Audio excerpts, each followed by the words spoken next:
Hey guys, welcome back to our channel. Thank you so much for stopping by. If you're new on the channel, welcome. Hi, I'm called Carol and thank you for joining the family. You're definitely going to love it here. So if you're watching this video, I'm guessing you've already watched my house hunting vlogs where I was looking for houses to rent or a house to rent in Limbe.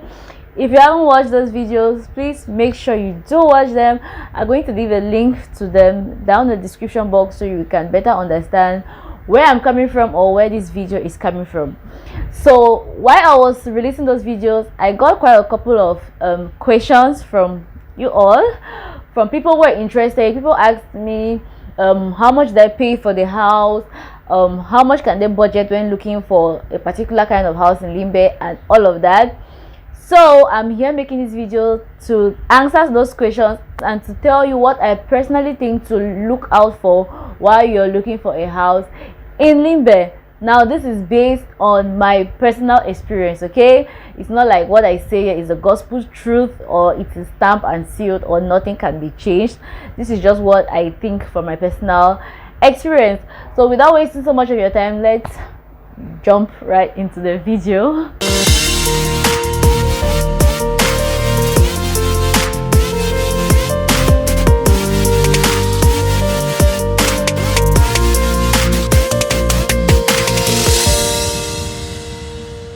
Now the first thing you have to consider when you're looking for a house, not just in Limbe but I think anywhere else, is the price. Like, what is your price? How much are you willing to let out as rent for a house? What you can afford is going to direct you to the areas where you can look for a house.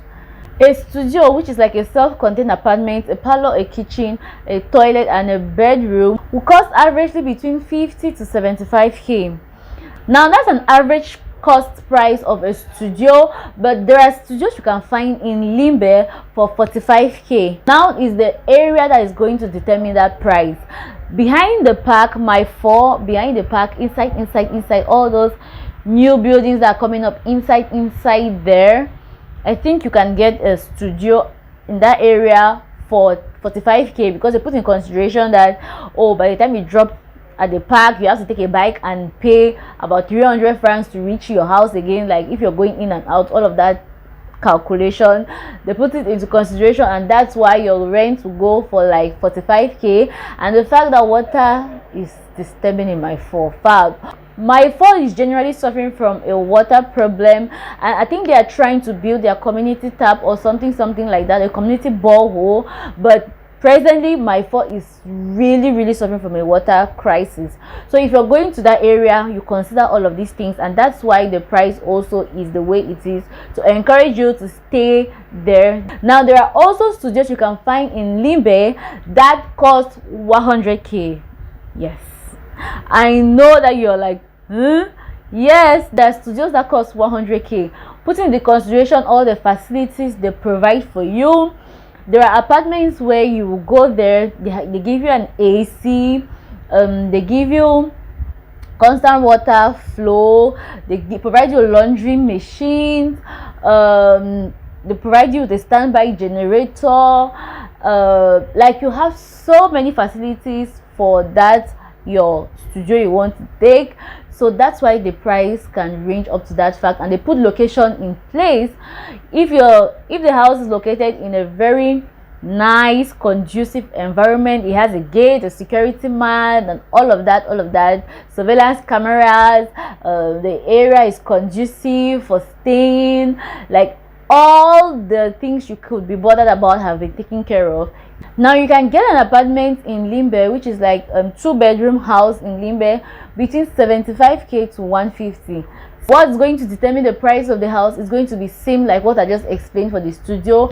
You're going to put into consideration the distance of the house from the road, if they have constant water supply, lights and all of that. But that's the average price you can find those kind of houses Yeah, in Limbe. Now the second thing you want to consider when you're looking for a house in Limbe is the location. Where do you want to even find a house? Where do you want to stay in to begin with, right? People have particular preferences that they feel like, oh, I really want to stay here because it's close to my work area, it's close to my kids' school, it's close to my business. So where you want to stay in Limbe is what you want to consider as well, so you know where you can find a house that's best going to suit all your different needs and specifications. Because not knowing where you want to stay, they might go and give you a house. You might find a house that suits your specifications in Bobende, and you're somebody who works in town, so you already know that that cannot work for you. So knowing your location where you want to stay is going to play a great deal for you, just so you don't go and pay for a house and after you realize, like, how did I find myself in this jungle? The third thing you want to consider when you're looking for a house is the water flow in that house. Like, you want to consider if it's calm water which is flowing there, or they have a forage in that building. If it's a forage, you want to know if the forage water is drinkable, if it's clean enough, if it smells, if you can use it for domestic activities. Forage is what we call borehole. I know there are some borehole waters that stink. I don't know why that's the reason. I don't know if it's that the machine is bad, or it does not pump, or the filter is bad, but there is always a reason why some of them stink. And there are some forage waters that are actually really clean, and people drink them because I think they put a filter at the tank level, so before it wants to like start getting distributed to the various apartments, it has been filtered already. So you want to know all of that. Ask the questions, fam. If it's tap water, you know very well that our fellow calm water people they cannot give you water running 247 except you're using a special kind of line, and we know how Cameroon is. To get that special kind of line, it's a story for another day. So what people have is a general calm water line. So you want to know how many times water flows in that area, so you know if you're to buy water storage containers or the amount of water storage containers you're to buy. In a situation where they don't even have constant water flowing, you can ask them, then how do the people who stay around here cope? If they cope by somebody coming to supply them water, you find out the price, because there are people who that is their business here in Limbe. They have kekes are tricycles. They have kekes where they carry containers of water and they come and supply to you at your doorstep. So you just call them and they bring the water to your door, and you just carry and fill in your own container. So you want to find out, like, how much you pay the keke driver to reach here, how much you buy one container of water from him. So you want to know all of those so that you can factor all of those while you're bargaining for your rent. The next thing you also want to consider is the light situation in the house you're about to take. What is the system? How do they pay their light bills? If they have a prepaid meter in the compound, or if they have a general meter where when the bill comes, the caretaker takes the bill and shares it among all the different apartments in the building. So if that's the case, then you want to ask the caretaker, what do you consider when sharing this bill? Does it take into consideration the number of appliances that are in a house? Because trust me, an apartment of 2 bedrooms can actually be consuming less than somebody who stays in a studio or a self-contained apartment. Because the notion people generally have is those who are staying in 2-bedroom houses consume more than those who are staying in 2 studios. But I think that's a very layman way of thinking, because I could be staying in a 2-bedroom house and I do not even have half of the appliances somebody who is staying in a studio has. You get? Somebody who's in the studio could have a microwave, could even be using an electric cooker, could have a big fridge, could have AC on, could have all of those appliances that consume electricity. And I'm staying in a 2-bedroom house and I don't even have half of that. I don't even have a laptop to begin with. So you get, those are the things that really bring issues in houses when they are sharing the bills. Now the next thing you want to ask or verify or consider when you're looking for a house, not just in Limbe but everywhere, what is their drainage system about? If the apartment you want to take is on the last floor down, like the base floor, you want to ask what their drainage system is about. Because trust me, I have seen where you don't even want to know. Like, you want to ask the caretaker, like, how many times, how often do you call these guys who come and drain septic tanks to come and drain the septic tank of the building. Like when there is a problem, like you want to ask all of that. The drainage system is very, very important, especially if you're staying down. Those staying up really do not have anything to complain much about that, because they really do not feel it. If the drainage system is bad or it's blocked or anything of that sort, it's you who is staying on the down floor who feels it more than those staying upstairs. I have seen a house where the septic tank was full and the person was staying the last floor. Fab, oh my god, everybody flushes from upstairs and it gets back to his toilet. Can you even believe? Can you even imagine how you don't even want to think of how nasty it was? I don't even want to think of it, because just the thought of it is like and eventually the caretaker did not pay for those people to come and drain the septic tank. He kept on saying, oh, he doesn't have money, he doesn't have money, he doesn't have money. And because you're the only one who is complaining, he doesn't feel like it's so much of a complaint, or because he's not even staying there and he's not suffering from that kind of situation, he doesn't feel the pressure and the need like you to actually solve the problem immediately.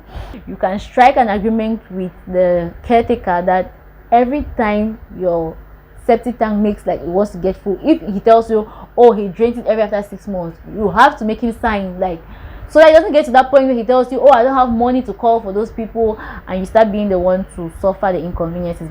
So I'm saying all of that just to make you understand that it is important for you to ask these questions. Do not minimize the question and be like, oh, but it's something normal that he's supposed to think about it, or he's supposed to know.